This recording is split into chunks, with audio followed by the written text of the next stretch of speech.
Happy Sunday, SPL fans, and happy Sunday again to those of you that stuck around with the SCC just now. Still Dolson on the desk, and still Goremizer hanging out with me for a one and only set here today, Gore. Obviously, we're sad about that, but with how the Renegades played, in their last matchup against Obey and how Ghost have been looking, could be an interesting one. Especially when you roll it back. Ghost have been winning a lot of sets, Dave, but the last one they lost, go back to Week 7, it was a 2-0 to the Renegades. So this is the one that, depending on how things go, we could see a repeat. They're 1-1 as of right now. That being said, also, and this might be a jinx, knock on wood, I think, for Miff and Finch, since they're going to have to cast this, but this was also prior to Friday, or last week, I should say, the set that had the longest game of the phase ended at 61 minutes that the Renegades were able to take it in 2 there. So it took them a little while, but they still got it done. And again, right now, Renegades, they're not doing much of climbing, although if they got a win here, that would definitely be a pretty good, significant leap for them. They're sandwiched. Realistically, they're just gatekeeping, right? They're going to keep Radiance from falling in the bottom 2, but they're not letting E United and Obey climb out of the bottom 2 either. That's right. There's a 3-game gap between them and Radiance and a little gap between them and the bottom 2 teams. This is important for Ghost as well. They are jockeying with SSG for sole possession, at least win-loss record of that first-place spot. Of course, the night sets this weekend have been postponed. At SMITE Pro on Twitter has our official statements on all of those and our plans for the future and all that fun stuff.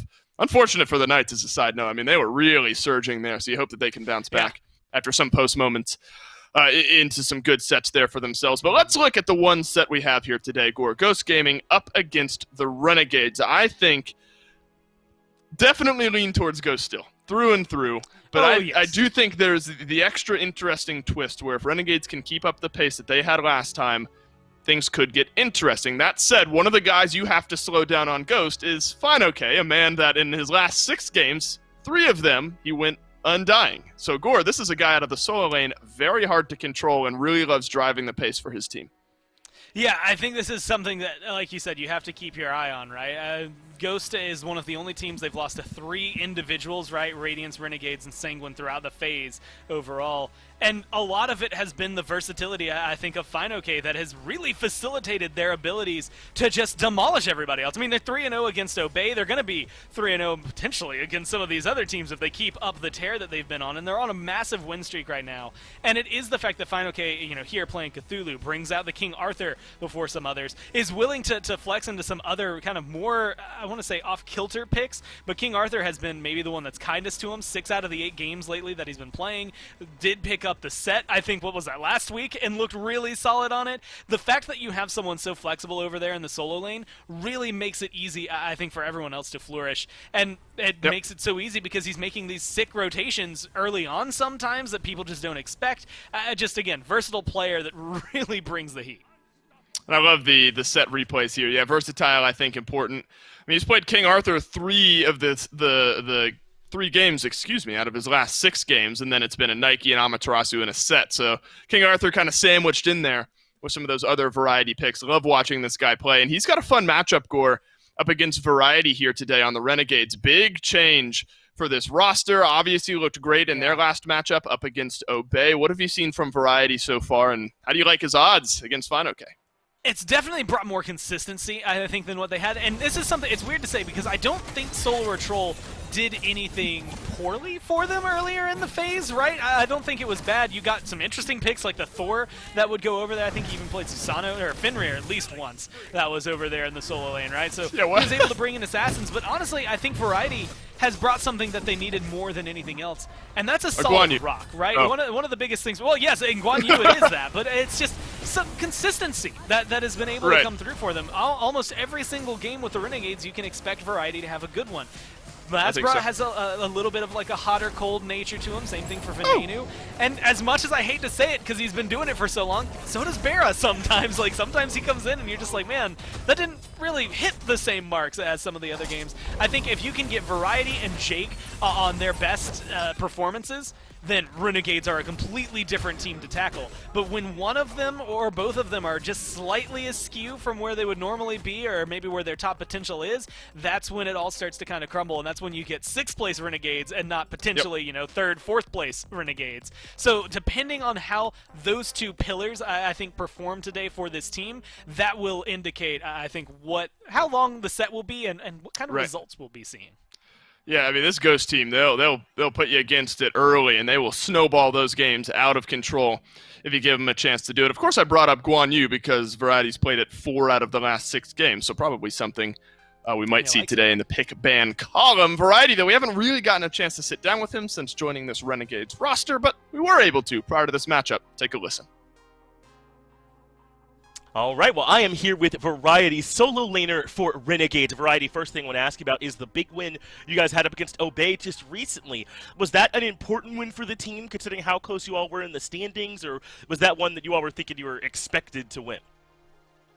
Yeah, the win against Obey was a very big win for us, because obviously we're in that fight for like the bottom 3 teams. It's pretty close, and they started picking up some wins as well as United, so picking up the win was obviously, yeah, it was very big to, you know, make the gap a little bit bigger between us and give us a better shot at making top 6 for playoffs. Well, how has it been working with this new roster? I imagine things can't have been great when you were, you know, dropped from your other squad, but now here on Renegades, it feels like you get to be a bit more of like a shot caller here, and you all seem to be clicking. How has it been working with this squad? It's been great, honestly. It's been a real breath of fresh air playing with the boys, because obviously when you're 0-10, no matter how good friends you are or anything like that, like the team environment itself is obviously going to be very, I don't know, like negative and like a bit down on yourself. So obviously moving to a team like this, people like Barra especially, who's just a very happy-go-lucky type of guy, you know, it made it a lot easier to just improve as a team, and you know, just overall just way better. You all played well last time, man. If you keep playing like that, who knows who you could beat. I suppose you're going to need it, because Ghost is the team that you're coming up against next. And when you go up against a team, Variety, that is doing as well as Ghost, what are the things that you all focus on trying to get that dub? What does the team have to improve to be able to beat Ghost? That's a good question. I think mainly it's just team cohesion when it comes to like playing out team fights in the late game / mid game.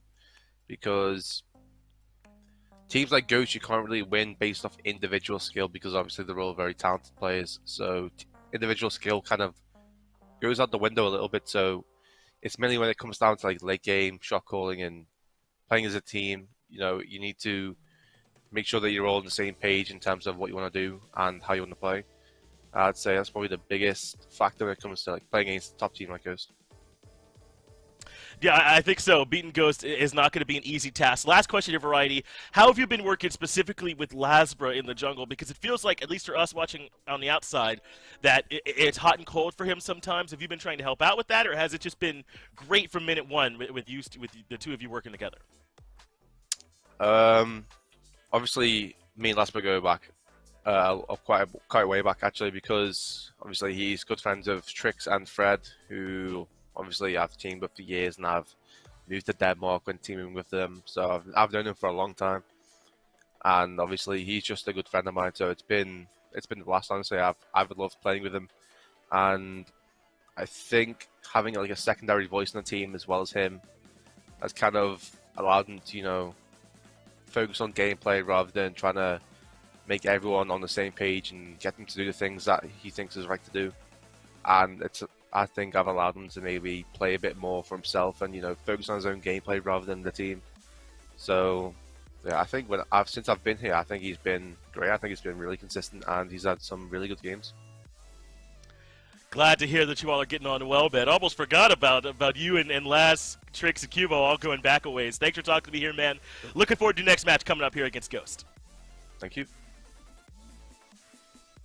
A quiet confidence there from Variety, and I think that's probably a good way to be here with this Renegades squad. Obviously going to take some time to fully mesh together those minds, but we have seen some growth since Variety has moved over to this team. Gormizer, you start to look then towards picks and bans between these two teams. both have thrown some interesting picks out there over the last couple of days. Do you think we see some big eyebrow raisers here in this set today, or you think everything's going to be standard? Man, if we do, it's going to come from Ghost and not Renegades, right? I'm going to tell you what Renegades want. They want Sobek, they want Guan Yu, and maybe something like a Ratatoskr. I think Ratatoskr's been treating him well, although Lazar's a little, I think, more flexible. Vin, as well, is pretty flexible over there. But as long as you get the Sobek and the Guan, you're perfectly happy. I mean, they've both been winning a lot of games for him. Like you said, they've been playing them a whole ton these last few weeks. And so that, again, get your pillars online, and then everything else in between can really help hold it all together. I'm wondering how much Ghost maybe has been researching them, because we've seen Ratatoskr. That has been something big for Lazar, so I like that already as a ban. It's the next two, I think, that are going to maybe target and strip Renegades and force them onto something a little different. Oh, big eyes on Mike here as well, with the Hercules and the Umoja being taken away. Hebo as well. That one screams Twig here, but Twig has not necessarily what shied away is not the word I'm going for there. When it is banned away from him, he doesn't shy away. There we go. We've come full circle here. Of the Poseidon, the picks like that out of the mid lane, Twig has proven that he's flexible with sort of like-minded picks, the sort of insta-gib mid laners, I suppose. So that's probably something maybe we need to look out for here as the picks and bans continue as well. Cupid, final ban now out from Ghost. So Persephone's still on the table should you want to move there, but Renegades are going to feel like Cerberus is value for the first pick. I like it, honestly. I think if you get Sobek, so this is like double-folded, right? I think Sobek taken away from Jake means he needs something else to go on, somewhere he can still be aggressive, still be impactful, but maybe something that's still tankier than like a warrior so that he's not going to get blown up too easily early on. And you need something to strip away from Mike. You already spent 2 bans on him. Might as well have a third technical ban on him by stripping the Cerberus out of his hands. It forces that duo lane maybe a little more, quote-unquote, uncomfortable for Ghost. But uncomfortable is all very, very subjective. I don't think Ghost care too much, as we know that Mike has a pretty deep pool. Plus, you get the Rama Wheelix first. That's very solid for Ghost to start swinging. Love the Wheelix for Sam for Soccer. The guy has shown us that maybe luck plays a little part in that one big play he had where he pulled someone in kind of on a fadeaway shot. But, hey, he had the skill to put himself in that position nonetheless. Tsukuyomi will be the jungle answer here from Lasbra. Gore, do you think that Tsukuyomi kind of meshes well with the playstyle we know Lasbra likes to have? Obviously, Ratatoskr was already banned out. Some of the other semi-global ults still around. You know, Thor's still potentially there. But do you think this Tsukuyomi works for Renegades and the type of mindset they might have?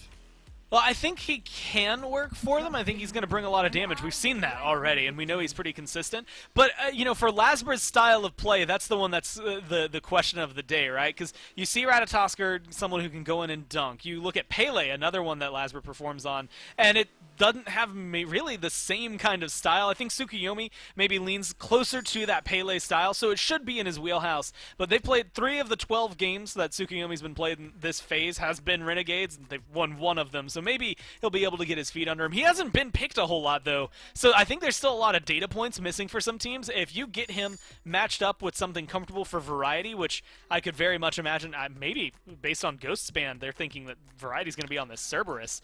But if you get the Guan Yu that has been treating them very well, then I think it could just be, again, a staple combo that makes it look really good here for Lasbra.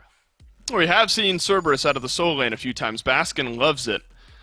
So I suppose could be the Variety on the Cerberus. We'll have to see how the rest of the picks flow through. Amaterasu is still on the table. That one comes to mind here, Gore. I mean, an absolute terror for some of the players here in this league and not going to get banned out. Instead, Ra taken away from Captain Twig with that final ban. Admittedly, I'm surprised Amaterasu has fallen this far down in the pick ban phase, though Nike, in my mind, goes over to FineOK. I believe it was 609 the last time we saw FineOK on this Nike. Obviously, a bit of a resurgence in his mind, on that pick. And then Fenrir. All right. Not the name I expected to be coming out of my mouth, but Fenrir nonetheless now for Ghost Gaming. And it's already a jungler, already a solo laner. You still need a mid laner. Are we assuming this is a Fenrir support? Honestly, I would love it if it Could be is. nice. I mean, I would absolutely love seeing him locked in. He's not picked a whole ton, Dave, so, I mean, getting to see him at all is going to be big. But look at it. I mean, maybe you send Nike support, right? That could just as easily work over there. But like you said, when FineOK has, what did you say, 609 performance? 609, yeah. You don't start taking away Nike from him. You send it over into that duo lane, and you look at Hachiman, you look at Cerberus. I think both of them are pretty susceptible to the damage. Plus, it's aggressive. I mean, Fenrir, you roll it back to the era of assassin supports. Serket was one of the biggest ones, but Fenrir was up there as well. He builds very well into kind of this bruiser tank that you can have from an assassin. Still good damage. He's got a stun. He can latch onto people, plus pick them up and displace them. Mix it with, say, Rom Snipes, hold him in place so he can get the shots, or Poseidon Kraken. Then it's a lot of damage and a lot of combo potential. It is a little bit out there, I think, even for Ghost now, but it's something I'm excited to see because we haven't got to see it in so long. I think this is something that is going to throw off Renegade's groove. And know who we haven't seen in a while either, Gore, is this Discordia. Just one game played here in Phase 2 of the SPL. Won that one game. Look, I still like her. I mean, she's got the Strife for some setup, big damage with her one. The ultimate is strong there as well. I think it's a good pick.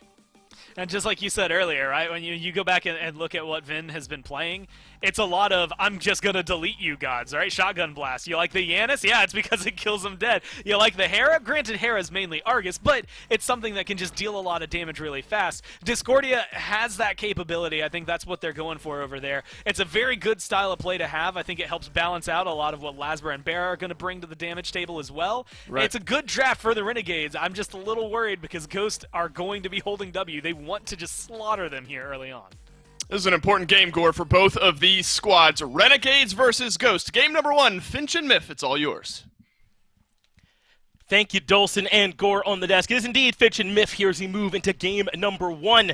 Ghosts looking to see if they can take control of that number 1 spot, and Renegades trying to maintain the space they've created between themselves, Obey, and E United. And into this game, Ghost and Myth would bring an interesting draft. An early pick to Wheelish, the Fenrir support here for Mike, going back to the Nike for FineOK despite Sunder's existence out there in the world.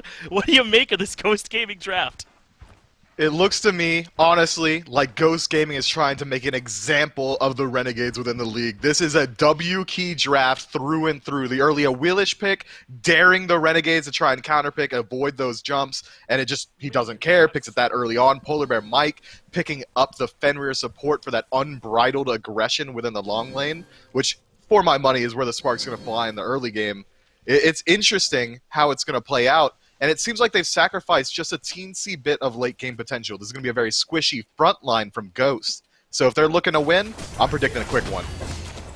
They would need to if they want to win with this draft. Plus, this Fenrir, I mean, it's going into just a ton of CC immune ults over there, right? I mean, all these counters that would make you think this would be a tough spot to try and pick up Fenrir in, not to even consider any purification beads that get picked up, and there's already 3 there for Renegades, right? Lasbra, Vin, and Barracuda all having them. So this doesn't exactly scream to me like a big game for it, but they do have, between this Fenrir, between the Poseidon and the Awelish, so some gods who do make you kind of want to use your bead. So maybe that's the idea here, Myth, is to have those on cooldown as often as possible, and then to punish them when they don't have the CC mid.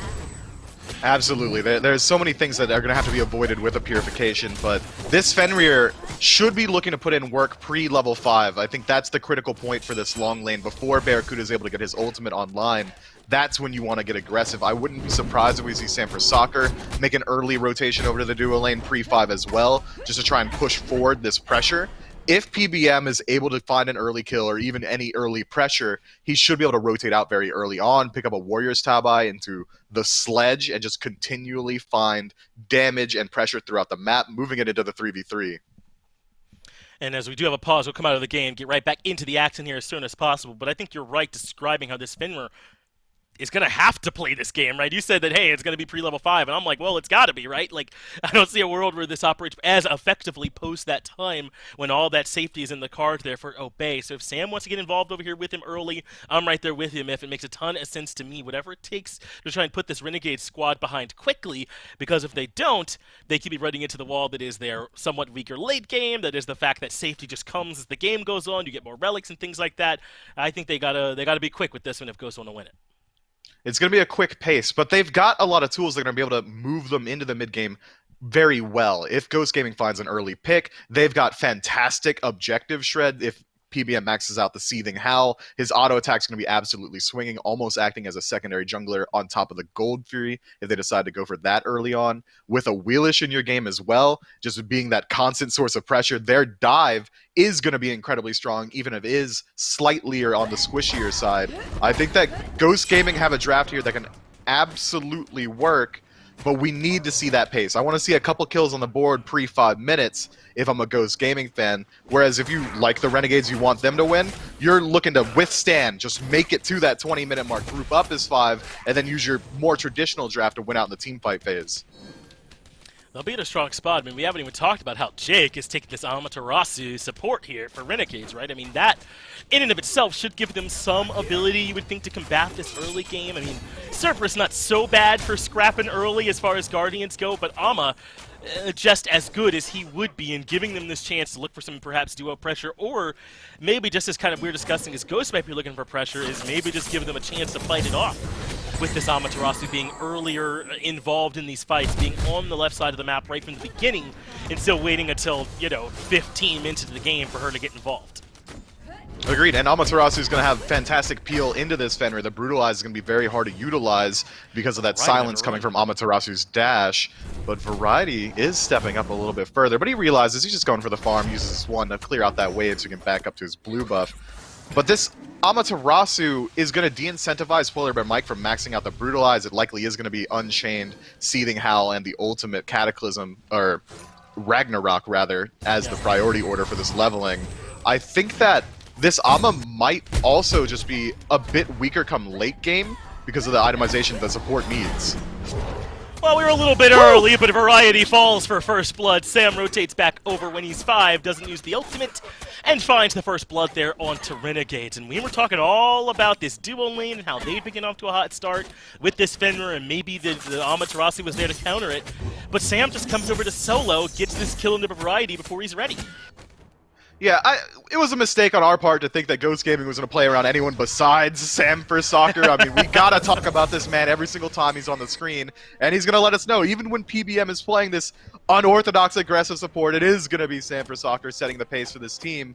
And now they're in a very good spot. Early pressure in that Soul lane is going to set Fine OK up to have some early rotations to move into that 3v3 if Ghost Gaming is looking to control the Gold Fury around the spawn point, which I think they should be. It'll allow Nike to rotate through, get some pressure in mid, likely out-rotate Variety as well, and then reposition for the objective. And if you take a peek at Fine OK's build, it is going to be the Teleria boots coming through there. Just that additional mobility makes me think that the entirety of Ghost is looking to just expedite the pace. You want this one to be a quick game. Fenrir over here for Mike. I mean, we talked about the other day about how playing around Sobek at times can feel so restrictive, like you have to give so much respect to the pluck to try and neutralize it, and it can feel that same way when you're up against Fenrir, can't it? I mean, the Unchained is such a threat at all times to be able to land that stun, and then the problems start, whether it's the Brutalize, whether he's in the Ragnarok grabbing you and taking you back. It feels like when you're up against Fenrir, you have to give him more respect than feels good. It's a concession just by him being on the other side, as Sam and Fine considering a blue buff in Nice feather step! Ult gets cancelled out, and now he is stuck in no man's land, pulled out when the leak comes, and Sam for Soccer just showed him why he's the best in the league. That's one more as they've gotten the 2 kills here onto Variety, and they want one more, dashing into the tower. Lazra falls right at the start. Dazzling Offensive gets a 2-man stun, but Ghost have 4 members on the right side of the map. Lazra full-on whiffs his own ultimate as well. There's nothing that comes through there. Sam perfectly avoids the Cerberus ult and then just jukes Lazra, breaking his ankle into 18 distinct pieces. Clean play from Ghost and a fantastic early rotation, and that's exactly what you want to do when you have Fenrir. Look for fights as a group. Make use of the CC that he can bring through Unchained, and he tears away the beads as well, making it that much easier to find kills later on. Awesome Jake tries his best to keep up with PBM's rotation, even with Amaterasu's inherent movement speed in their kit. He was there later and just not in time to help.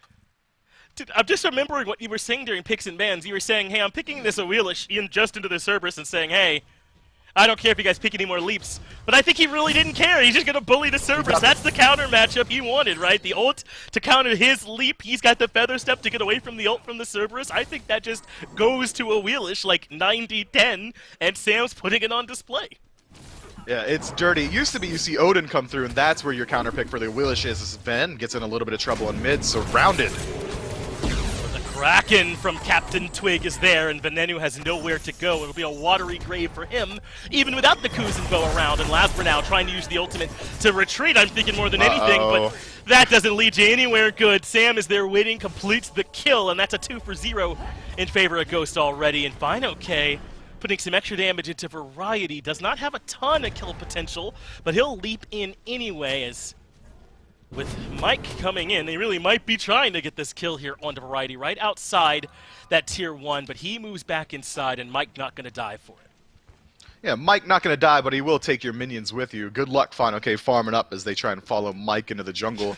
That ultimate from Lasbra, again, it's a suicide mission. He goes in trying to finish up Sanford Soccer, who's incredibly low. He only lands 1 charge of his own ultimate, so he doesn't deal enough damage to shut down Sam. And around level 9, 3 levels up on Lazara, by the way. Feather Step might as well be a 60% execute at this point of the game. He's dealing that much damage to each individual target, and he's gotten involved so quickly that none of the tanks on the side of Renegades have been allowed to get any defensive items online. Even Awesome Jake is going to be free food for Sam if he's able to rotate over, and Ghosts are just continually putting pressure on this solo side of the map, allowing for their ADC Panic Cat to just free farm in this lane, do whatever he needs, and what's Barracuda going to do? He can't really fight into a Ram on Hachiman. He just has to freeze his lane over there and hope that the rest of his team can win.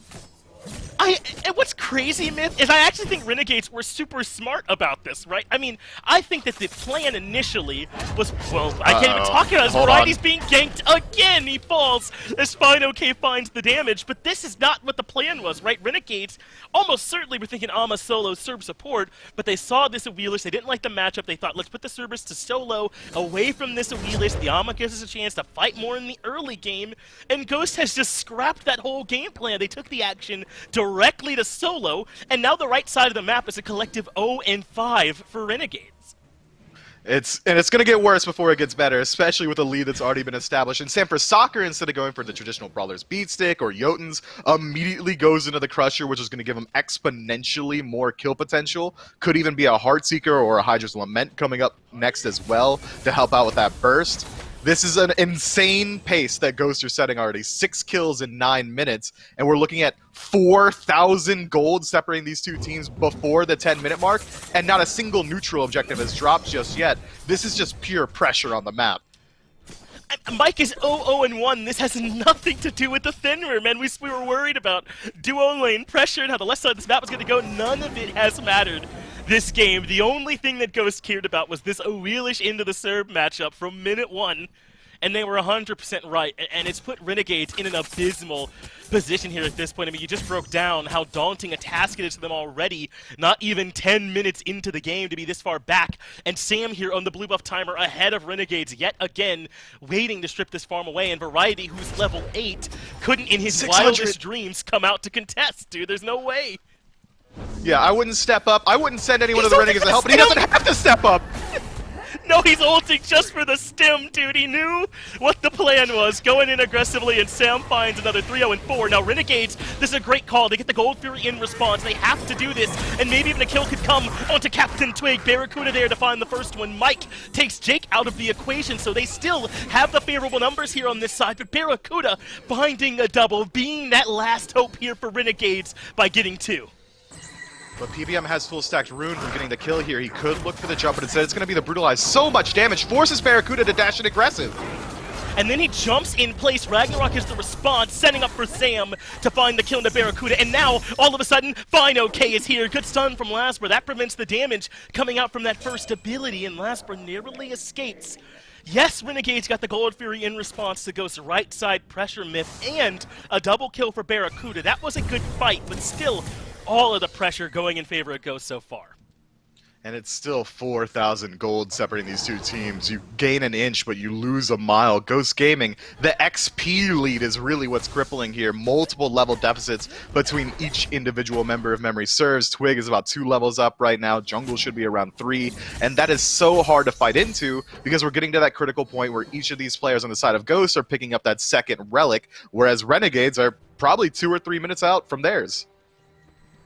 They are. This is a very difficult part of the game now for Renegades because they need to be able to play safe and farm, but I think they have to try and do things like this too. Find small windows where they can strip away some objectives because just hunkering down and farming, that's not going to be enough. Ghost are the best team in the league at playing ahead. I mean, all the teams are good at playing from ahead, but playing aggressively at this point in the game is Ghost's calling card at this point, so you know you can't just afford to bunker down and hope. You got to find some kind of way to get some farm back and start to contest. I just don't see where an opening is for Renegades here in this one, Myth. All the doors seem closed to me. It's a time game now. Renegades really do just have to bunker down. They can't fight in aggressively. They might be able to go for some objective steals, or if they continually put pressure on the right side of the map, Ghost that is, Renegades can try again for another gold degree. But if there was any question about the pressure that Renegades are feeling right now, just 10 seconds ago, we got to see Barracuda hiding behind his tier 2 tower at the 12-minute mark because he saw Sanford Soccer 100 meters away on a ward. That's how much fear they have to feel because of the damage output that this draft that Ghost has. Well, Pyromancer's done. I feel like you were going to drop it there so I could do the Pyro call, but it's already done. They took it. It was no contest, nothing close. Ghosts have too much damage here at this point, so it's another neutral objective going over towards Ghost. The only Fury of the game went over towards Renegades, and that is the small Band-Aid over the tremendous wound that Ghosts have left in Renegades here at the start of this game. Now, some good news. Last, we're starting to close this experience gap here against Sanford Soccer. Not too far behind is Venenu from Twig. The really big disparity is Variety and Fine okay, but maybe Renegades can try and pull the fight away from Solo as Barra still has to give a ton of respect over to Ghost as he hides behind the tier 1. And he shouldn't ever step up. He's making the absolute right call right now. Variety comes into mid, but then dies instantly to the Kraken. Yeah, that was fine, okay, rotating underneath. Jake's the next one low. Leaf over that ultimate coming out. Panda Cat snipes do bring them lower, but it's Mike diving. All 5 members getting involved in this tier 1 tower dive. And it sets up a double kill for them. And now Lasbra in danger of being grabbed, has been grabbed and pulled back. Mike largely alone for this excursion, but can Renegades afford to turn around and punish? The answer is no. The mid-tier 1 is now in some trouble as all of Ghost except Panda Cat are here to try and help them take the objective, and Variety finds nothing. Variety finds the loss of Blink and Ultimate in exchange for nothing as, again, Ghost Gaming put their pressure on the map, but now Sanford Soccer caught out a little bit. Yeah, he'll fall here. Barracuda and Lasbra doing a good job punishing him on the back of that red buff invade, and that's the only area where I can see Renegades having some opportunities is punishing the oversteps from Ghost. It's just that it would take so much for Ghost to have overstepped. It would take them successfully executing a 4-man tier 1 tower dive and sticking around for red buff afterwards to overstep, and they finally do get the punish as I think Barra's got to fall back, and Mike looking for a chance to lock down Variety is inside the whirlpool, brutalized there, and Twig with that title surge gets another. What a clean combo as well. Just the Fenrir waiting on that jump stun from Captain Twig to lay down the cripple as well. Variety not having his ultimate means that he's just going to fall down every single time there. Variety's having a rough go of it. I can't put any fault on him because honestly it was just a draft diff here. Sanford Soccer set up camp in his lane, and no matter how well Variety plays, no matter how good the rotations are from Renegades there, Lasbra can't bring that exact same pressure. And once that deficit established itself, 3 levels separating these two soul laners, there's really not much counterplay. Variety just has to hunker down and wait it out. If he continues to die, the only silver lining for him is that he's going to be worth less and less every single time. That's nice for you. His respawn timer is low as well, being so low level. Eventually, he's going to get to catch up. You only hit level 20 once. Well, Now the Oni Fear being started by Ghost and completed by Ghost. I won't even get to finish saying the sentence before it belongs Yeesh. to Ghost here at this point. Now the Oni minions will start pouring in, and this will allow Ghost to do the same thing they just did in the mid-tier 1, but with an even greater advantage now. The minions will be causing further strain on Renegade's decision-making, and Ghost are just going to start to pressure the mid-tier 1 before the Oni wave even gets here. That is the mid-tier 1 down. Jake, Lasber, Variety are all rotating in to punish as Panda Cat is in left, but Twig's still alive. Drops the Kraken at his feet.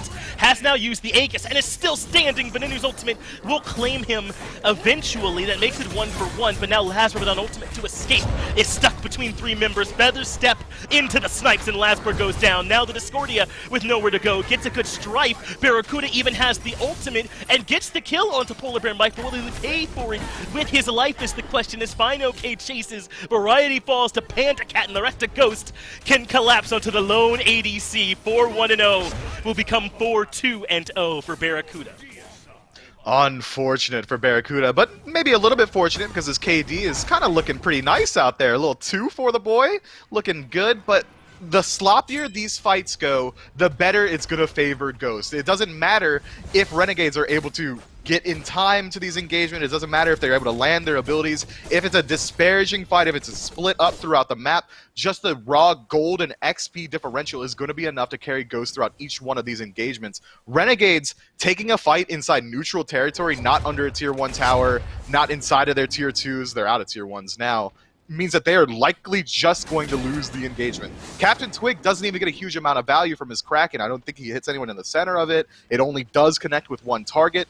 But it doesn't matter because the damage output from the rest, the peripherals of Ghost Gaming is so high. PBM survives way too long in the backline, is allowed to get off a full channeled Brutalize, which absolutely cripples the entirety of Renegades who are actually grouped up and take the AoE damage from it as well. Barracuda, forced to rotate in a little bit late to the engagement, has to use his ultimate and dash just to confirm a kill, means that he's largely a sitting duck as well. Renegades are going to have to clean these engagements up a lot if they want to climb up this hill. Ghost get the Pyromancer, and they're going to start up the Fire Giant. The only one nearby for Renegades is Variety. No, Renegades are going to come in and take this fight, so Mike controls Variety, pulls him away. Jake will take up the mantle, but Ghost secure the objective. In comes the Apple of Discord, but FineOK lives through it easily, gets a 2-man knockup. Variety does manage to pull in at least 1 member, but pays for it immediately. Panda Cat cuts him down. In the back, Twig is low. Lasbra's damage, though, is not quick enough. Oh no! And they get the kill into Venenu elsewhere. The dash from Awesome Jake goes awry. Twig manages to survive, and FineOK lands on him. This will be the 4th kill of this engagement, plus FG, and Myth at this point, it's just out of Renegades' hands, man. 12,000 gold, Fire Giant. I like to equate it to 10,000 gold, so we're going to go ahead and say 22,000 separating these two squads, and the Phoenix gonna go down here. Barracuda tries to stick around inside that long lane and take down a tier 2, get a little bit of something back for his team, and he can't quite do it, and he gets caught out by Twig! So now they take the 1v1, and Twig doesn't even need to win this while his team continues to threaten the map. A dash in from Barracuda means now the Whirlpool can come out, and Twig wins the 1v1 from ahead, of course, and Barra at this point didn't really have a whole lot of better options, but Ghost been in control from the beginning of the game. And Myth, I thought that Renegades, if they did swap the solo and support picks, tried to make some good adjustments to what they knew was coming from Ghost, but they were not ready for all of this pressure. Yeah, they weren't ready for the mechanic diff that Sam for Soccer brings into every single Smite game he loads into, and how could you be, honestly? This man was on a pace that cannot be replicated. It was about 4 kills in 6 minutes from Sam for Soccer exclusively, establishing a 3-level lead in the early game that is still established his stuff. He's still got a 3-level lead 19 minutes in. I like the decision-making that we saw from Barracuda there. He realizes that if he goes into his ultimate to try and escape from Twig, with Ghost Gaming positioned around that mid-Phoenix, they would have easily been able to cut him off. Twig wouldn't have allowed him to back, so he tries to take the 1v1, potentially win it out. Unfortunately, he doesn't, but he does make the right course of action. That's the only way he can play around that and potentially get something for his team. It just did not quite work out for them, man.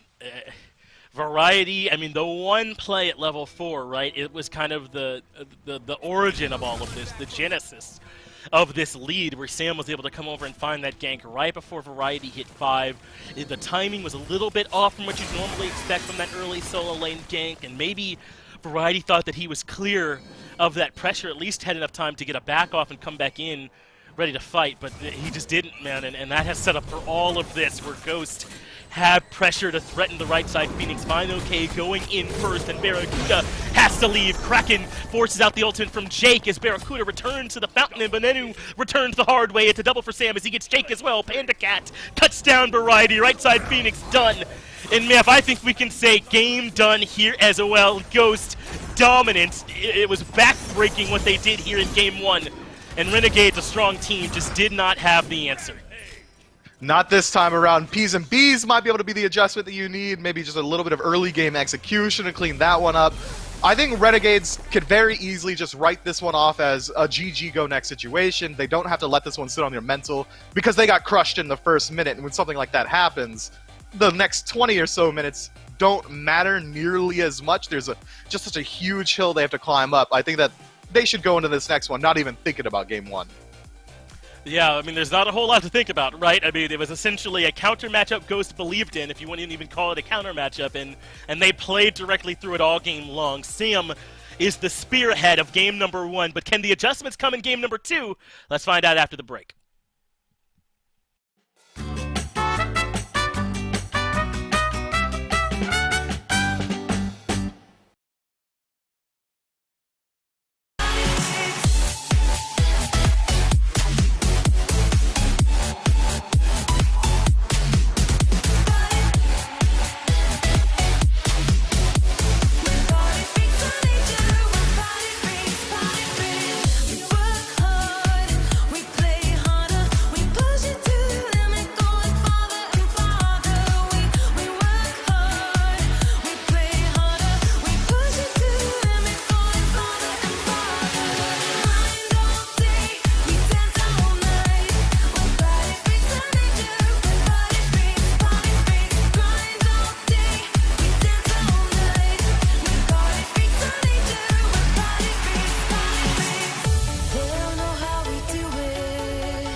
yet to see the meaning of cruel. Let the heavens rage!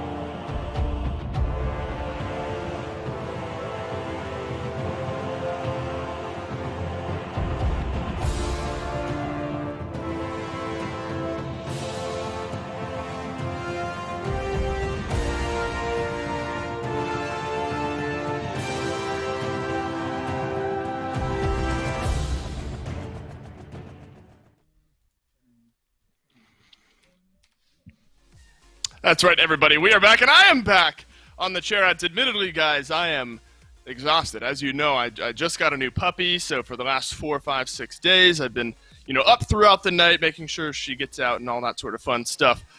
So, I don't necessarily have anything elaborate planned for you guys today, but I am going to bait you one more time. The puppy is at her grandparents' house, my parents' house today, sleeping soundly if you're watching Hi at home. But thanks to Maxnomic for supporting me through it all. She sleeps in a crate right next to my bed here, and this chair is the only thing that I can sit in and watch my puppy sleep throughout the night. Otherwise, no chance I could get through it. Sorry, chat. One more bit. You guys will get to meet her eventually. That's right. Maxnomic, the most comfortable SMITE chair around, needforseat.com.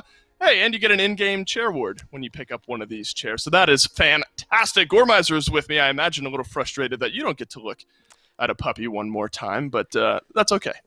Dave, I happen to cast a different hi-rez game with you on Thursdays where I did get to see the dog on broadcast. And look, I'm just saying, if you happen to be a fan of other games that hi-rez makes and you aren't watching the pro circuit for them, then you're missing out on the dog. Because I got to see it live, and I did squeal pretty happily because I was so happy about a puppy. Either way, I just think it's been, first off, very cute dog. Second off, it has been an interesting game, and the most I can say in hopes for Renegades fans is that, hey, in week 2 of Phase 2, they went 2-1 against Ghosts, so, there's still hope for this one to go 3 for them. Maybe they bounce back. That one was over pretty much from the beginning.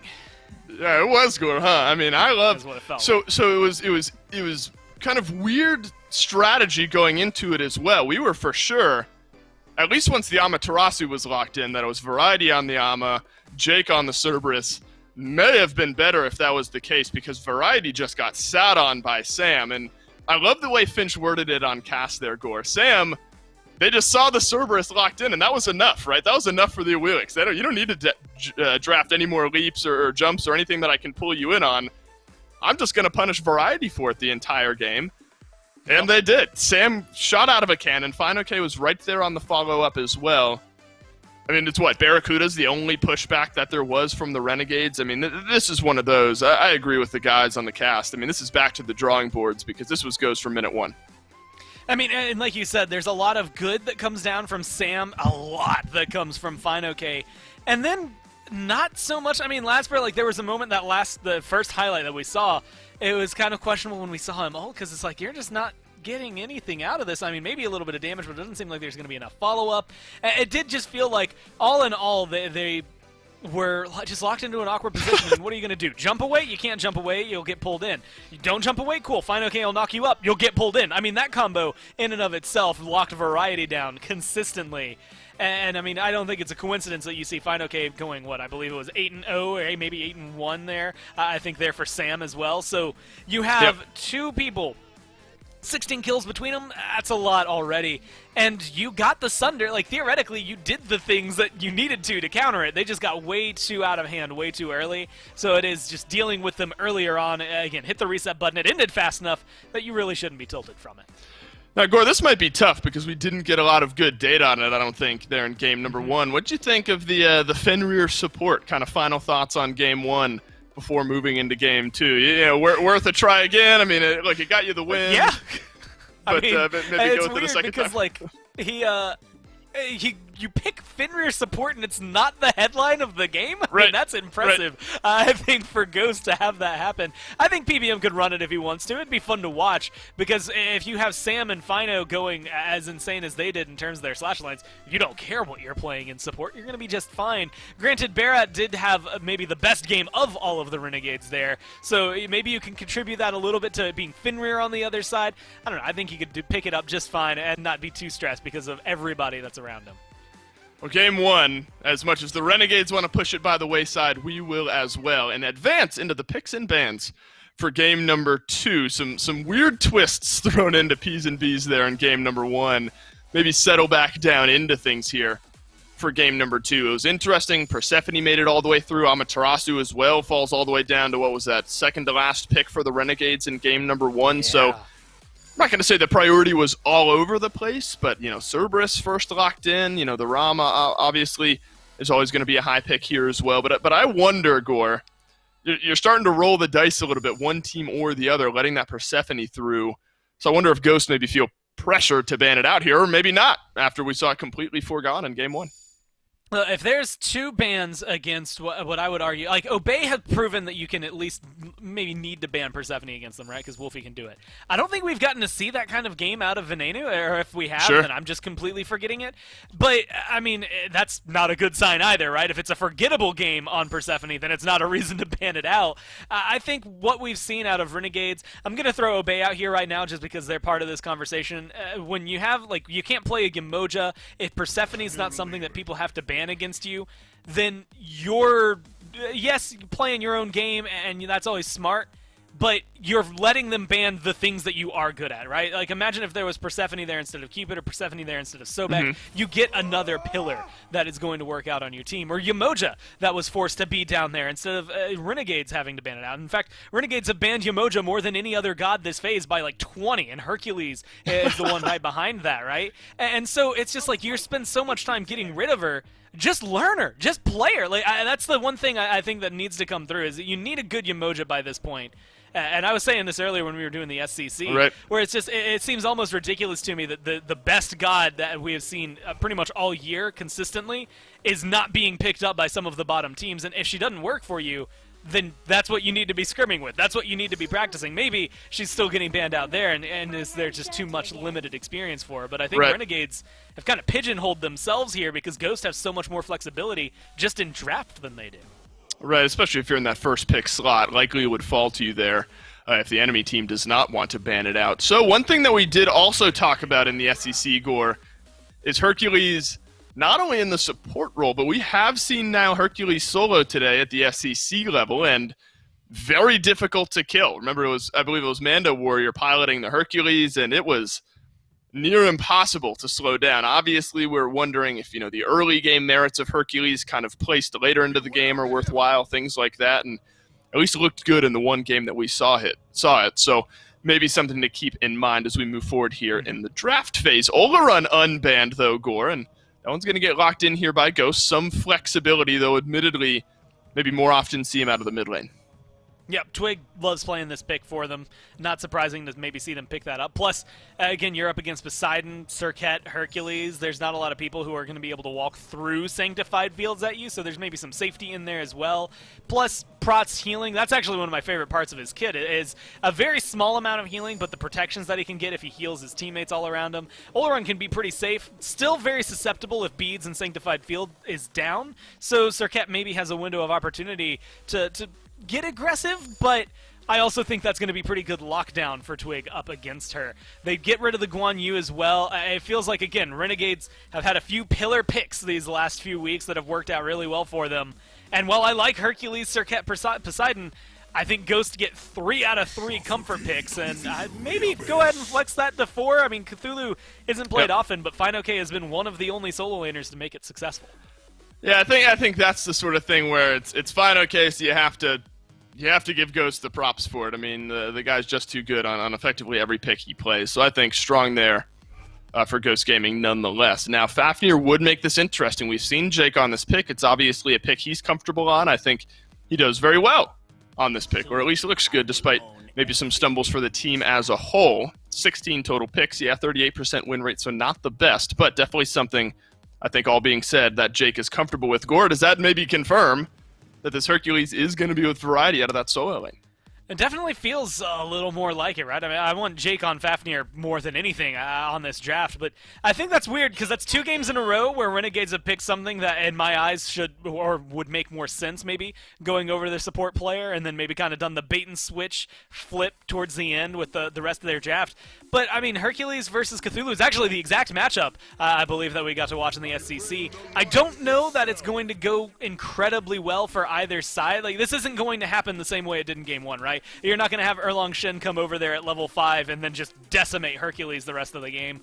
although there is maybe still a window that can happen, I don't think it's going to be the same case. It's just going to be another kind of brawler, beat each other down. No one theoretically should die too often, and then eventually Ghost will just have, I think, a little more impact in the team fights with a Cthulhu. We had mentioned it, but Hercules, that early game pressure kind of being missed out over in the solo lane. So if he is over there, that might be something that the Renegades are just going to feel a little more often than not, unless they get really early rotations from Variety. Gore, I think I have to look back towards the jungle as well. Erlang Shen for Sam for Soccer. It's got to be a good pick here. What do you think of Serket for Lasbra? I think she can be solid, but I have trouble thinking of anyone that on that side of Ghost she's going to be able to lock down consistently. Maybe Oleron, but again, he's going to feel pretty safe around her. I think her and Poseidon together can be a very dynamic threat. But it's working together, and I don't know if Lasbra and Vin have really shown that, at least not today so far, to make it work. I still want to lean on the benefit that Renegades can come through. It's a good draft. It's just whether or not they can make it work. Yeah, the potential absolutely there. Game number 1, not all that close. Renegades looking to bounce back against Ghost in game 2. And they've got quite a way to bounce back, don't they? Game number 1 was tough for Renegades as Ghost ran over them very, very quickly. And I know Gore was thinking that maybe Sam couldn't do a lot of the same stuff, but I'm not so sure, man. I think this Erlang Shen might be geared up to do a lot of the same as what that Wheelish was. But kind of to his point, I don't think it's going to be bullying the Hercules quite the same way. It shouldn't be, but it seems like Ghost Gaming's certainly willing to bully with a 4-man group on the left side of the jungle here. If anyone steps up too far, Mike could level up the Abduct first and pull him forward, but time ticks away. They were going to fall back and make sure they're not too late for their camps.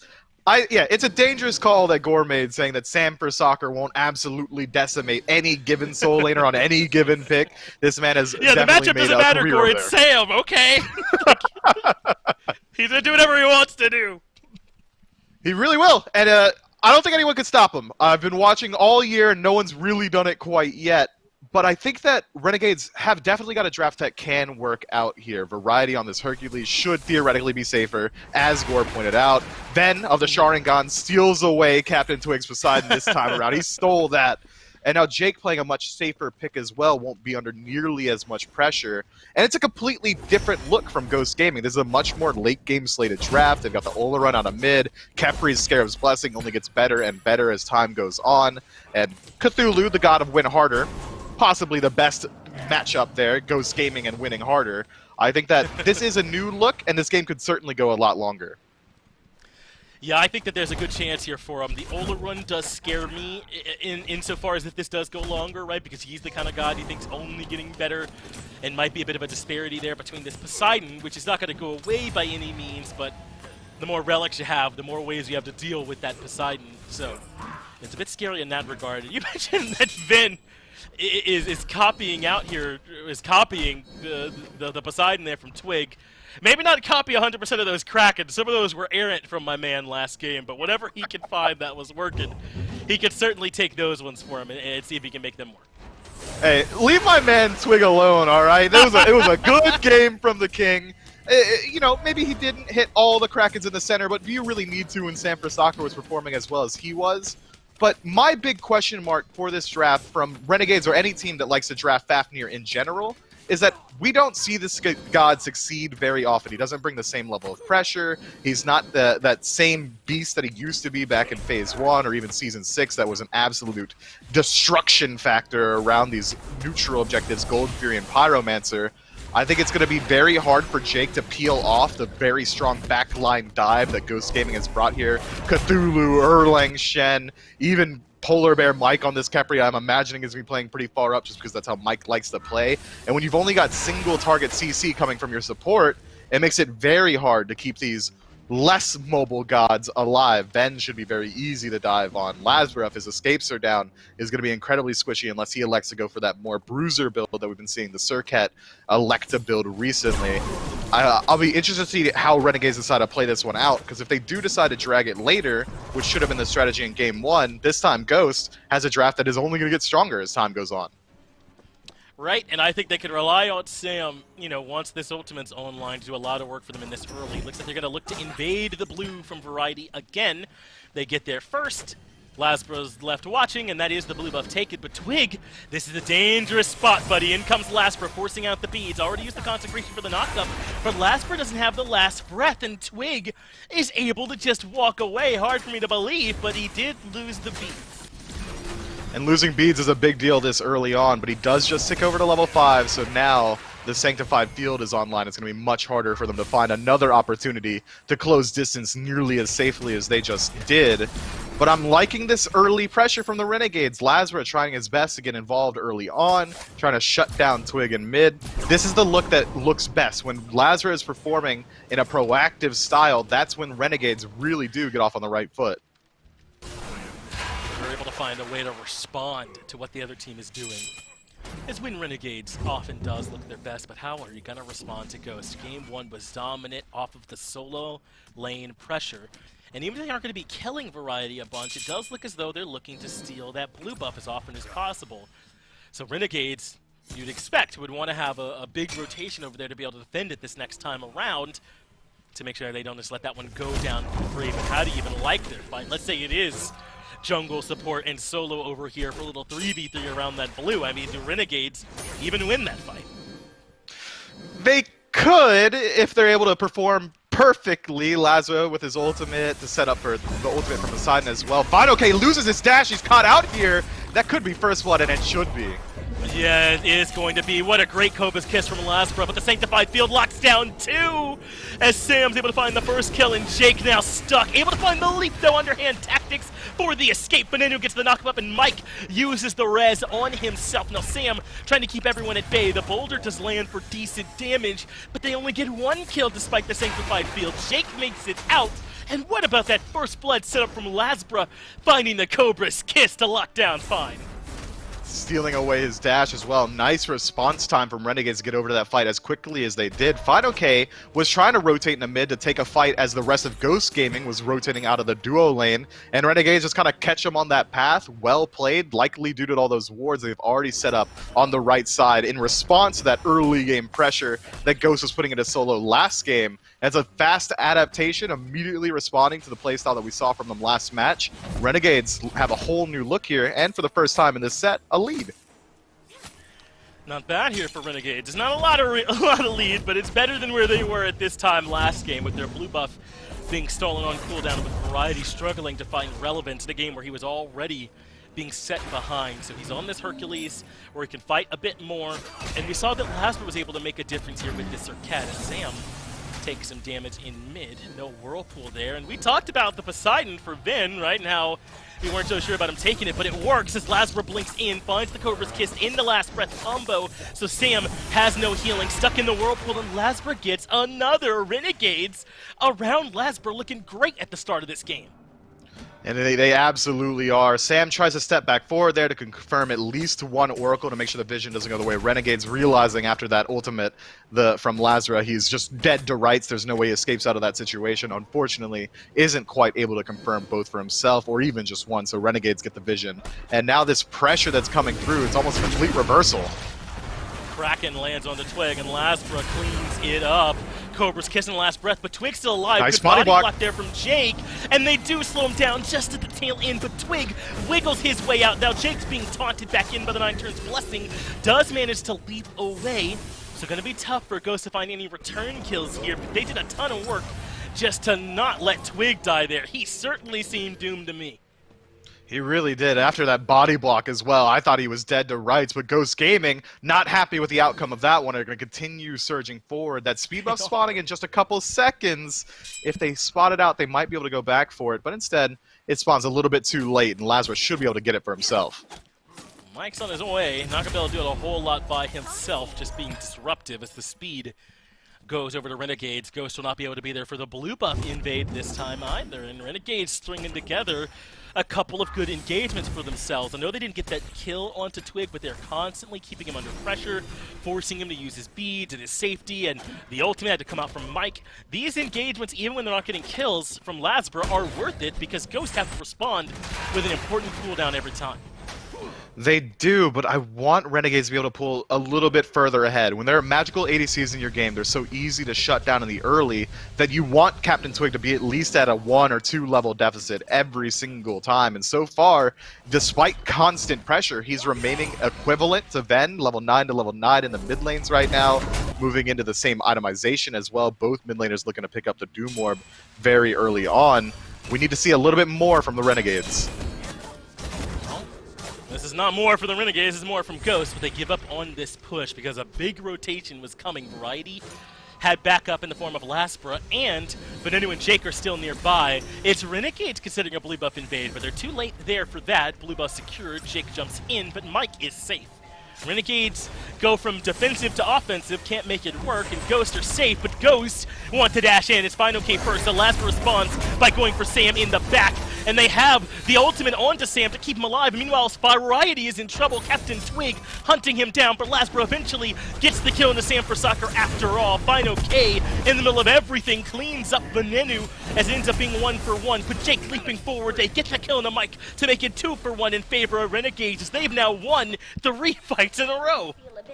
3 fights rather convincingly as well. Ven finds a very nice crack into the backline to separate that team fight. It felt like Final K was having a hard time selecting which target to go on, whether or not he wanted to peel or go for kills himself, but the damage output was pretty good in of itself.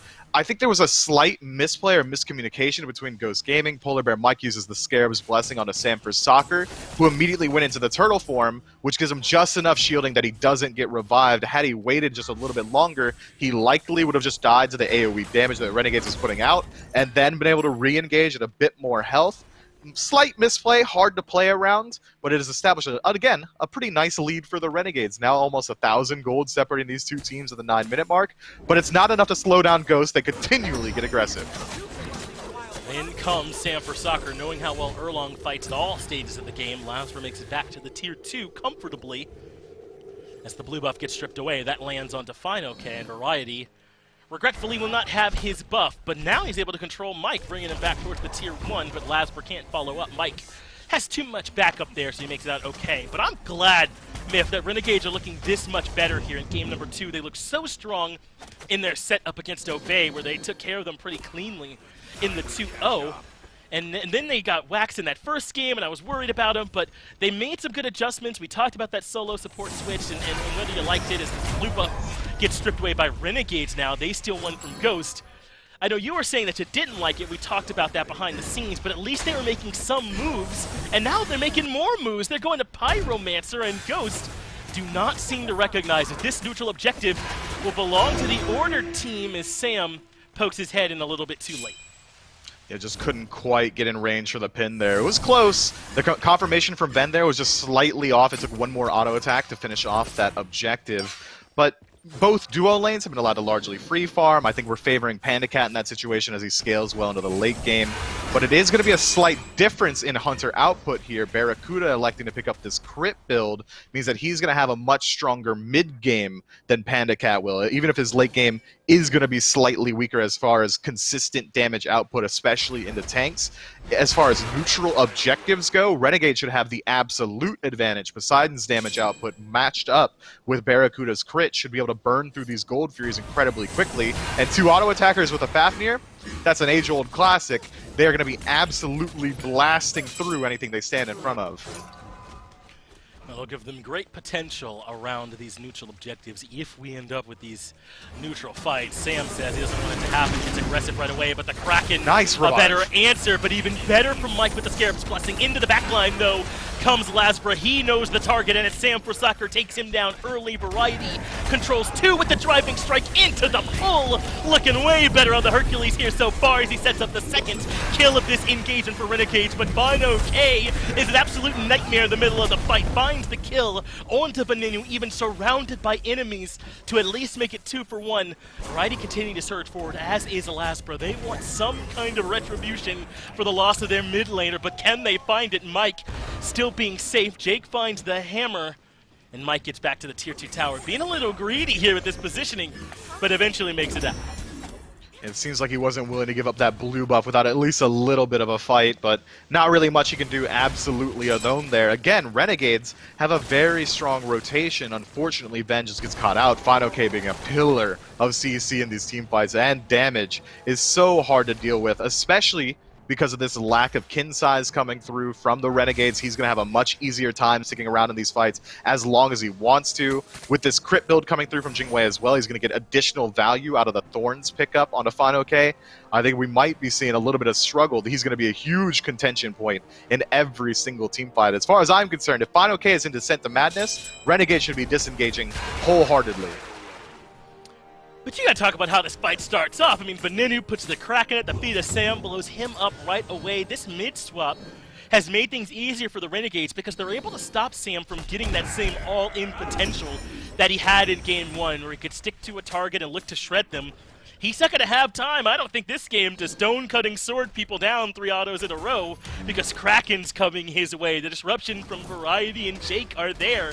Renegades have the tools this time around to make it way harder for Sam, now 2 levels down, to stick to his targets. And he's also not going to have that additional health bar boon of 9 turns blessing if Lazarus is able to find his ultimate onto him, which he has every single time. This 2-level disparity is tough, which is why we're seeing him take a slight pivot in his build towards a little bit more utility, immediately moving into the Winged Blade tree, likely going to be a Toxic Blade coming through here to help out with some of the passive healing coming through from the Renegades and a bit of survivability. So I like that. I would like to see him pick up a little bit more tankiness as well, just to deal with all this damage output, even some magic defense, because of these Krakens have been finding their way home onto him every single time. But because Sam is playing so far forward in these team fights, he's creating space for Captain Twig to continually get involved. He's able to use the Sanctified Field aggressively rather than defensively to get additional value. And because of the space created, sure, Sam for Soccer is suffering, but Twig, the late game hypercarry and win condition, is still keeping even with Ben. He seems to be in a good spot, doesn't he? Has the Hagate finish, Doom Orb already done as well. So this is a lot of those core items done here now for Twig here at this point in the build. But Renegades are going to start up this Gold Fury, and they're burning through it quick. They have the Fafnir here to provide the Coerce as well, but Ghost don't even make their way in. Good zoning work from Lasper there, and that means another neutral objective goes to Renegades. What a bounce back from them, as Twig at least gets one response by stripping away the Tier 1. Kraken a little bit out of range, so he can't get the knockup, but Variety keeps up the chase, can't find the pull there, and Renegades get to reset off the back of a good objective. What a thin margin, though, that Twig was walking there, committing fully to the Tier 1 tower, then walking out, returning more damage on event than he took from the Kraken as well. Had he been just a step too far forward, he would have lost his life instantly, as Variety gets a bit of an engagement onto himself. Yeah, he's taunted back into the mire on that right side. Mike rotating over to that as well, to try and provide some help. As Doug was pointing out, Panda Cat is similarly in trouble. There are 2 dives happening at the same time, and this dive in left seems a lot more troublesome. Panda Cat falls first, so we can return our attention over to the right side, where Variety has dealt with the pressure from Ghost Gaming successfully. This is yet another example of how this new draft from Renegades is responding to Ghost pressure. They rotate 2 over, and Panda Cat left alone ends up falling. Again, the plight of ADCs, nothing you can do there, and he ends up falling. Yeah, man, ADC is real hard. I get it, bud. Yeah, sure. Absolutely. I agree with you wholeheartedly here. Thanks, I bud. don't, by the way. You just got some really strong picks. I don't know if you noticed, but Panda Cat had essentially a 5-second Aegis, as now Twig in a little bit of trouble. San for Soccer not around this time to peel out. Does still get the Scarab's Blessing, though, from Mike. That keeps him alive for another moment. Kraken does get the knockup on the Fino-K, but Jake wants to finish off Twig, and he does it. Underneath the Tier 1 tower, the Ola run falls yet again. Variety looking to see if he can find a little bit more work in this fight. They know Fine is low, even inside the ultimate, but great peel from Mike, a 2-man root. Fino-K makes it out of there, and now Sam get involved, blink in, and looking for some auto attack damage. Variety pulled in, but it looks like Sam did next to nothing. He's the one hurt, as Jake de-transforms right in front of the tower. Peel from Variety. Nice fear! But Sam, re-involved, takes care of the damage onto Jake, and now Variety being hunted. Variety isolated completely. 9 turns Blessing is going to set up for the Abduct here to finish up that kill, but that punch is good, and it might get him out of there. Not enough dock damage from the Kepri, and a swift rotation from Lasbra. That's what did it. The push from Variety and Lasbra's presence since Ghost running the other direction. Now Renegades 18 minutes in, 17 and a half, have a 5k gold lead. Lasbra, a solo agent, thinks better of it, and he needed to. Elects not to take the 1v3 and leaves. But this is an entirely different Renegades here, and it's like we were saying, I don't think Renegades even had a chance to play badly in Game 1. They got competitive. Ghost knew where they wanted to go from minute 1. They did. Now, Renegades come in with their own strategy, and it's not even that they're reacting to Ghost Gaming's aggression, it's that Renegades are bringing an aggression all their own everywhere on the map, trying to get involved. Barracuda, able to strip away that tier 1 tower in mid right there, is going to be huge for them, just to get that map disparity cleaned up a little bit. Now, neither team is going to have a bastion of safety as these neutral objectives respawn. We're about a minute away from the Gold Fury, a little bit longer on the Pyromancer, and this next Gold Fury fight is going to be very indicative of how the rest of this game is going to go. If Renegades are allowed to position around it instantly like they were before, have Awesome Jake immediately go into his transformation and set up Ven and Barracuda to burn through it, Ghost Gaming just might not be able to get there in time to defend it. They're going to have to be very on top of this timer if they want to contest. But still, the individual experience gaps are not that bad. This is mostly about Renegades' gold lead at this point, because there's still only about a level gap between all of these supports. The biggest look at this from Renegades. They want to do the Fire Giant, the transformation from Jake, and they're starting up the objective. This feels incredibly risky. They pop the Frenzy as well, and Variety's on zoning duty as the Fire Giant's low. It's down below a quarter, and the Kraken comes to secure. Renegades secure the Fire Giant for themselves, but can they get out with their lives? Two-man taunt coming from Sanford Soccer, gets the revive, and he manages to survive. But now Ghost of the team on defensive. Jake has to jump away, and Renegades consider surging forward with low Ghost members everywhere, and they are going to put on the chase. Even though they already got their FG, I feel like they should take it and leave. They could continue going forward, though, because they've got the HP bar advantage, the gold advantage, and if they're able to stop Ghost Gaming from backing, they might be able to strip away some cheeky Tier 2 towers, but instead they're rotating throughout the left side of the map, trying to catch any stragglers following out Sanford Soccer. That was such a clean... Yeah, such a clean call, a fantastic CC chain on a Final K to stop him from transforming, and now the aggression continues in the jungle as Variety finds a pull on a twig, not enough to set up for a kill just with Jake. And now Renegades, they're on a roll, they're going to keep it going. This Oni Fury should be free. Well, I think that Ghosts were thinking the same way we were. We were just talking about how important this next Oni Fury fight was going to be, and I bet Ghosts were mentally prepping for that too, and instead Renegades go right to the fire. They start it directly underneath Ghost Gaming's nose, and they get away with it, man, just by doing a great job of zoning. Variety at 3 to his name. Now they've got the Oni Fury, the Tier 2 tower in left, and they're not going to slow down. They don't want to hear a recap from me. They want to get right underneath the left side Phoenix and threaten that. Meanwhile, they still don't have Fino K here. He's being kept busy by Lasbra. Jake goes in first. The left side Phoenix down to half already. And Awesome Jake transforms, but in comes Sam with the taunt into the knockup, can't find the damage, and the left side Phoenix is still up. Jake takes a ton of damage as Panda Cat gets the spike. Variety steps in, but the damage from Panda Cat is here. They get the damage on the twig in return, 1 for 1. Meanwhile, Lasbra and Fino K are still battling in mid this whole time. Yeah, Lazar's just trying to stop that back as Variety steps forward. He doesn't have any follow-up from his team, so the Phoenix is going to remain standing here. With Awesome Jake dead, no one's really available to take it up safely, and Variety being so low health, so they should be able to just back up a little bit, use the Fire Giant to resustain, and then re-engage. This Phoenix is so low, they need it now. Another sick rest from Mike, though. He's been playing well. The Kraken better, though, on the landing. And Lasbra shows up to do his job to try and punish Sam, and he gets him with the last breath. It's a shutdown bonus going to Lasbra, even posthumously to the grave. But Ghosts are still defending left side Phoenix, chasing out Venenu and claiming his life as well. They get 2 on the back of it. Renegades have been doing everything right all game, but they finally get stalled out Myth on this left side Phoenix push. That's exactly why Lazarus is committing so much time from stopping Fino K to getting that Phoenix. The second he gets there, the team fight turns around. That CC center in the Descent to Madness makes it so hard for Renegades to play aggressively around these objectives. Even though it was only 2, 3, maybe 4 auto attacks away from going down, that Phoenix remains standing. Ghost Gaming able to push up the left side of the map to create a little bit more space around it. It's going to be able to regen a lot of health here. Renegades lose Fire Giant on 3 of their members. It might be a while before they go for another Phoenix Siege. These 2 Tier 2 towers, though, definitely still on the menu. Yeah, I can't imagine. They're feeling great about it right now. They don't want to get a reset in as Variety hunts Twig. Cannot find the pull. Twig a little too fast with the Doom Orb and the movement speed and the build helping him out. The Variety gives up on it. It'll be a while for this next FG is up 2.5 minutes. Plenty of time left for Renegades to just take a full reset here to regroup and make sure they're ready for how they want this next fight around. I mean, I suppose the FG here to go at this point. I don't know if they want to do any sieging, though you mentioned it shouldn't be too hard for them to get the tier 2 towers. They got to find a way, though, to break open this base. I'm a little bit scared of how that Phoenix defense went for them over in left, considering how much momentum they had on their side. And the fact that they were able to immediately eliminate some of the highest threat members of Ghost Gaming. Captain Twig gets pulled out by Variety, loses his life, doesn't get any value on this Olarun pick. But look at this, Renegades still feeling confident enough to step forward, and they absolutely should.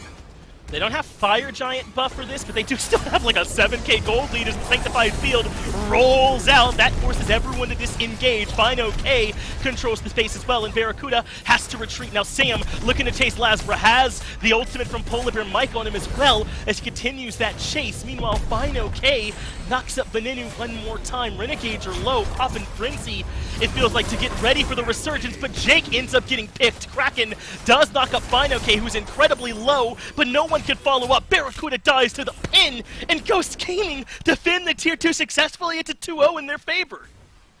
Renegades went in as 3 members onto that tier 2 instead of waiting for the group up as all 5. Ghost Gaming came in numbers immediately, and that's why the fight turns around. Fino K able to engage that fight instantly through the Descent into Madness, separating the engagement and also absorbing huge team fight tools. Then goes to the one-man Kraken onto the full tank Cthulhu. That's almost never going to result into a kill. And now, Ghost Gaming have the defensive position on fire, and Variety's so far forward, he might lose his life, but unfortunately for PBM, not quite close enough to find the abduct.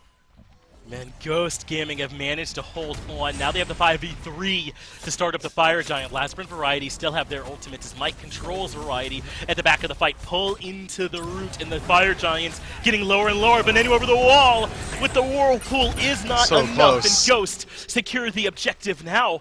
What happened to the backside of this? Lasbra wants Twig, who he knows is low at the back of the fight. He drops down some damage right at his face. Aegis is used to immune the initial damage, and now the backup is here.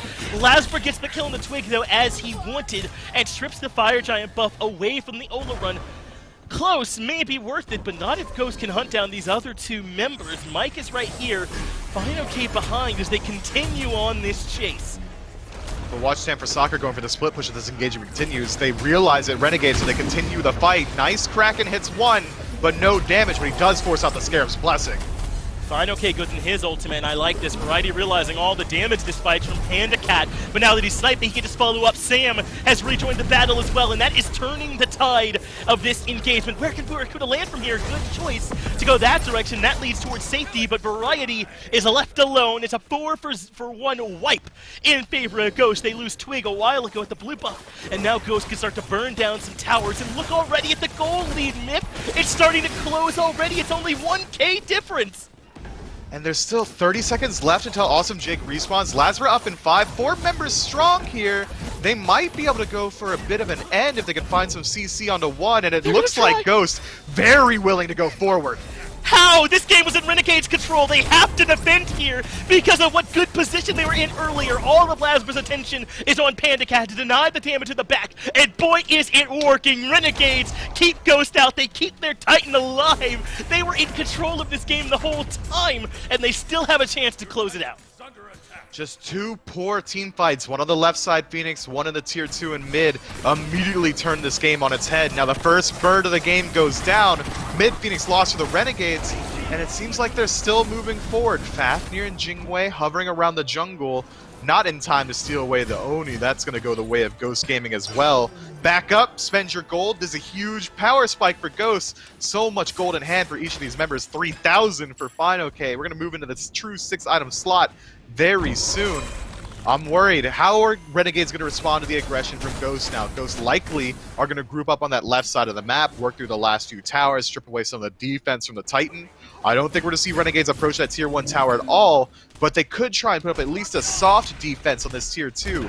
If Renegades can strip away even 1 huge team fight ultimate from Ghost is going to make that Phoenix defense so much easier. I'm talking about Sanctified Field, Descent into Madness. If either of those go down, Ghost Gaming's ability to push is going to fall exponentially. Myth, I thought Cthulhu was dead, man, but here he is, 6-1-6 in Final K's hand, leading everyone in player damage.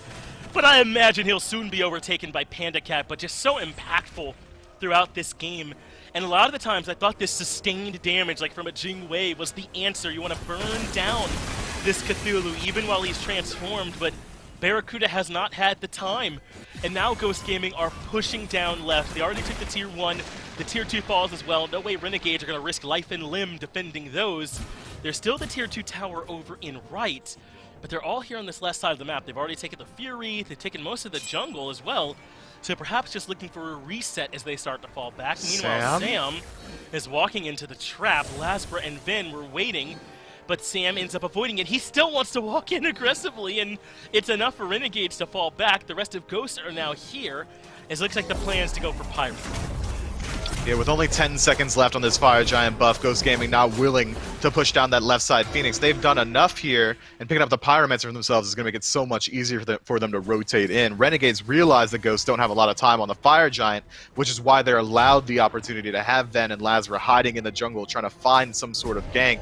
Had they hit just a little bit better, they might have been able to spot out Sam. Sam didn't have any defensive wards on that side, and Renegades spot him out on their own very easily. But now we're back to a state of neutral. With only the mid-Phoenix being down on the side of Renegades, they can very easily keep that pushed up and simultaneously contest this Fire Giant. So Ghost Gaming, not nearly as ahead as we might think they were, considering how the last couple minutes have gone. Only 3,000 gold separating these two teams at the 30-minute mark. It's not even worth bringing up. This is very, very far from over. It's true, but only, 5-6 minutes ago, Renegades were ahead by 6,000-7,000. Ghosts have overcome that to the point where they're now in the lead. So it's still close, certainly here in this one, but this is the first time Renegades had to try to win a neutral, even fight. Basically since, the 5-6 minute mark when they first started to pull ahead. Let's see if they can still do it here in the late game. We said way at the beginning that Ghost Comp was better for this time of the game. Well, it's time for Ghost to put that to work, for Twig to find some damage here in these fights, because he's down near the bottom, only ahead of the supports. He needs to show up here as the Fire Giant gets started up. Ghost have pulled this objective in their favor. Renegades are nearby, but a bit disparate, a bit spread out, as Ghosts have already taken the Fire Giant. They roll out the carpet onto Jake, and he has to transform and falls as soon as he lands. The defense just was not here. Meanwhile, Fino K is deep into the backline, spreading out the remaining member of Renegades as Lasbra looks to collapse onto the backside of this fight, but he's taken so long that all of Ghost had just moved underneath the Tier 2. Yeah, Variety 18 miles away walking forward, Lazra 18 miles away trying to pincer him from behind, and it only functionally acts as nobody defending. Jake left high and dry instead of the Fire Giant hit. Means that Ghosts just take it for free and Jake's life, and now these Phoenixes are going to go down very easily. No ultimate for Barracuda means that he's going to play incredibly safely. Yeah, and that means now Mike is in some trouble. He's taking quite a bit of damage, drops the ultimate on himself, and even gets the reset, and eats the Kraken. Meninu dies for it, as Fino K is able to retreat as well. Sam gets Barracuda. Variety will be the next, and suddenly this game has turned on its head. Myth Lasbra has to find a way to defend against 5, has to keep Renegades' hopes alive. He has some backup, as in comes Jake, because he died when everyone else was meant to at FG, but it's just too late. Ghost barrel into the Titan room, find the 2-0, and Renegades' hopes ends up collapsing. Hey, Ghost can play from ahead, Ghost can play from behind, Ghost can just play. Alright, blanket statement, Wow. Ghost is good at Smite. That's all you can say about that one. They're able to make a clawback comeback. And I got shades of early Phase 1 Renegades there, where we said that they were a team that were very capable of pulling ahead, but they struggle around that mid-game shot calling, and it happens this time around as well. They're knocking on the door of the Titan, trying to push down that left side Phoenix. Can't quite do it. Trying to knock down a Tier 2 tower in mid. Can't quite do it. They need to clean it up just a little bit, and the grouping in the late game, that's the huge question mark for me. Where is Variety? Where is Lazra? Why aren't they helping the team? If you want to defend Fire Giant, you all have to defend Fire Giant. A disconnect there from Renegades in the late game as this one gets away from them. They'll be kicking themselves later, but at least they got something good to look at for VOD review. We'll break down the rest of this set right after this quick break.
That one's got to feel great if you're Ghost, and honestly horrible, I think. If you're the Renegades, you are inches away, it feels like, maybe from winning that one, but a left side Phoenix defense really turns this game on its head. So Ghost finalized this weekend in the SPL with the 2-0 win over the Renegades. Gormizer, you're still with me, though, to break down game number 2 specifically. What do you think goes wrong here for the Renegades after a fast start?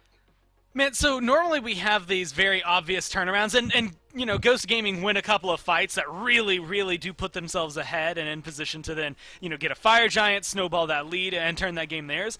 But I actually think it started to fall apart when Renegades, they go in for the Fire Giant, and then they don't win the fight afterward. They take a fight afterward, but they didn't control it. They all got relatively low. Ghost Gaming as well got relatively low. No one really got a net positive out of it, but I think that was their moment where all of their momentum just stopped. They ran face first into a wall, right? And Ghost Gaming took that momentum shift and started to stack up on it. I mean, up and to that moment, Lasbra is really the shining star of this game, and I think he still did really well at 8-3-2. I doubted the Circuit, but it performed to its maximum potential I think that it had. And granted, maybe it could have gone a little better in the late game, but either way, it did a lot for the team. I think you look at Venenu, who's 1-5, Jake, who's 1-5. Things started to slip apart where the control was coming from for the Renegades, and then Ghost Gaming were able to capitalize on that. Once again, look at the two names that get the 6 kills. It's Fine OK and Sam for Soccer. Both of them really reading the situations and kind of taking capitalizing on a chaotic situation and being able to turn it in their favor. It is beefy damage from Panda Cat in this one. 32,000, 4K higher than anyone else in the game, and Fino K is the one who's right behind him. I like the way Fino built, a little hybrid, a little damage, hard to kill, while also doing a good bit himself as well. Gormizer, I think this is a big turnaround game, maybe for the Cthulhu. I don't know where we land on this one. We haven't seen Cthulhu perform all that well recently. But Fino K may be showing here that Cthulhu still has some merits and is worth locking in. Yeah, I think it's something that we're not going to see every game. You know, I don't think he belongs in every game. I think this is actually the right kind of balance where he is going to be beneficial for your team and in the middle of a team fight, especially. I mean, look at their team comp. I mean, you get Kepri, who's going to get a guaranteed res on somebody. Rom, who's going to get certain damage on people. Sanctified Fields, one of the best team fight abilities in the game, and then you add on Cthulhu disrupting everything. I think their team fight, especially late game, was very beneficial there for Ghost, and then they just used the combos very well. Fino K helped start things off and helped solidify things. Same thing there for Sam over in the jungle. But I think the entire team just kind of had this dynamic shift. Once that momentum stopped for the Renegades, that was when Ghost recognized that even from behind, they could start capitalizing on it. And again, it opened up so much. Eventually, they get a Phoenix and Oni Fury, and you can kind of see the light fading away from the Renegades. Well, and the last time that Ghost play Renegades this phase, Ghost are the ones who kind of make reparations for their earlier loss to the Renegades this phase. As such, we got one of the Ghost players standing by. Fine OK with Finch for the post-game interview. Thanks, Dolson. I do indeed have Fine OK here with me. And first, Fine, congrats on the win. They're up against Renegades. Talk to me about Game 1 here first, though. We saw that a Wheelish picked in rather early. Was the game plan from minute 1 that it was picked up in reaction to the Cerberus, and that's where you guys wanted pressure? Yeah, pretty much. I mean, they kind of first picked Sir, which I think was a pretty big mistake by them, and kind of, I mean, was pretty much the main reason they lost that Game 1, to be honest. And I mean, obviously Sam is really good at Wilix as well, so I think that was like another reason that we wanted to go for it. But it was just kind of like, you know, they both worked out. Well, Game 2 was about as different as possible from Game 1, right? I mean, this one you guys were behind early, but I think this one really turned around with that left side Phoenix defense you had, and you guys kind of got back into the swing of it after that. Talk to me about coming back in that game and what was sort of the game plan from you all in responding to that early pressure from Renegades.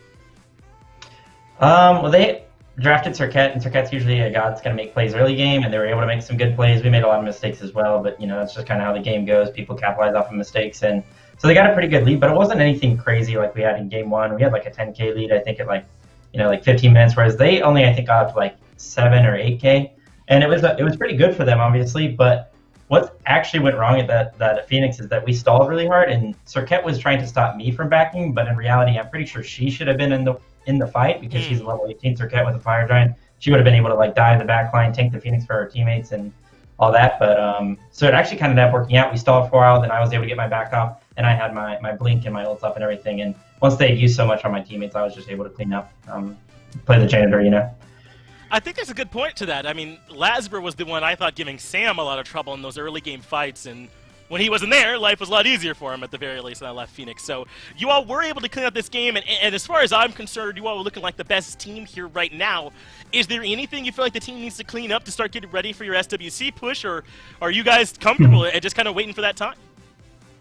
I think we're pretty comfortable waiting. I mean, obviously, the closer and closer it gets to that time, we're gonna, turn on the jets and practice a little bit more, do, practice specific things and try and work on, some of the mistakes that we have. Sometimes our early game isn't the cleanest it can be, and sometimes our drafts are a little bit wonky and weird. But I'm just confident in our team. I love our team because, it kind of showed today, like, we're able to top pick gods for anybody in the game. We can top pick Ben, we can top pick me, we can top pick Mike a lot of the time because he has so many picks that people have to ban out, and if they don't ban it, we just win the game. So it just makes drafting really easy because everybody on our team can top pick, but also everybody on our team can counter pick the enemy's drafts and play off of that. And that's why I think I was able to shine today, because I was able to counter pick and, my team sacrificed it for me. So.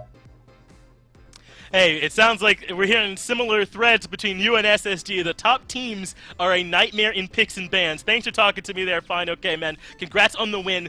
We'll get it back over to the desk. Let them close out things from here. Bye. Yeah, thanks to Finch and Fine OK. As mentioned, this is the last time that the Renegades and Ghost will play this phase until a potential run-in near the qualifying tournaments, or hey, maybe over in the SWC. 4 games left, 4 sets, I should say, left for the Renegades here in this phase, Gore, and it does not necessarily get easier for this squad moving forward. They have SSG immediately into Radiance, and then into E United, and then PK to round out their phase. Talk about a tough stretch of games for this Renegade squad. Yeah, honestly, I've been looking at it, those Week 14 matchups, those last 2 days, that's going to be a tough one, I think, for a lot of people. But the Renegades, yeah, like you said, it's not necessarily the easiest stretch when you look towards it. I think, you had mentioned United, Radiance, maybe some teams that, depending on the Radiance we get that week, are going to be a little bit more in their punching range. And that's something else to be said. One of the games that was postponed this week was Radiance right after they get that last turnaround, right? They finally end their loss streak. And so I'm interested to see what kind of version of them we're going to see in the upcoming weeks. I think Renegades, though, are in a position, you're 2-1 up against Ghost Gaming. You take something like that, happily. You're one of the only teams that's been able to beat them, so you're at least ahead in that regard. Well, let's rewind the clocks a little bit here, Gormizer, and see what this weekend in the SPL had in store for us. A couple of our matchups, of course, postponed, as you had mentioned, but a lot of 2-0s. Only 2-0s. Ghost Gaming with a pair of their own, SSG with a big win over Sanguine. And then the Renegades, as tough of a day as it was for them here on Sunday, can at least feel good about the drubbing they put Obey Alliance through there on Friday. So a fantastic weekend for Ghost Gaming to build some momentum.